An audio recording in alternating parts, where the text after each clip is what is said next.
ನಮಸ್ತೆ, ನನ್ನ ಹೆಸರು ಆಶಾ ನೂಜಿ. ಲೇಖಕಿ ಮಮತಾ ಶೃಂಗೇರಿ ಅವರ ಅಮೃತ ಬಿಂದು ಕವನ ಸಂಕಲನದಿಂದ ನಾನು 7ನೇ ಕವನವನ್ನು ಪ್ರಸ್ತುತಪಡಿಸುವೆ. ಶೀರ್ಷಿಕೆ ಗಂಧರ್ವ ಲೋಕ.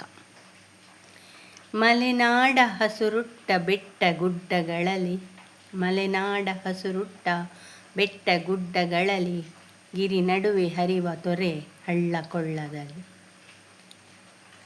ಚಿಮ್ಮಿ ಜಿಗಿಯುವ ನೀರ ಝರಿ ಹನಿಗಳಲ್ಲಿ, ಚಿಮ್ಮಿ ಜಿಗಿಯುವ ನೀರ ಝರಿ ಹನಿಗಳಲ್ಲಿ ಪ್ರತಿಫಲಿಸಿ ಹೊಳೆದಿಹುದು ಕಾಮನ ಬಿಲ್ಲು. ಎಲ್ಲೆಲ್ಲಿ ನೋಡಿದರೆ ಮಂಜು ಪಸರಿಸಿ ಅಲ್ಲಿ, ಎಲ್ಲೆಲ್ಲಿ ನೋಡಿದರೆ ಮಂಜು ಪಸರಿಸಿ ಅಲ್ಲಿ, ಮಳೆ ಹನಿ ಹನಿಯ ಪನ್ನೀರು ಸಿಂಪಡಿಸಿ ತಲ್ಲಿ, ಆಗಸದಿ ಸೂರ್ಯತಾ ಬೆಳಕನ್ನು ಚೆಲ್ಲುತ್ತಲೇ, ಆಗಸದಿ ಸೂರ್ಯತಾ ಬೆಳಕನ್ನು ಚೆಲ್ಲುತ್ತಲೇ, ಸಪ್ತವರ್ಣಗಳ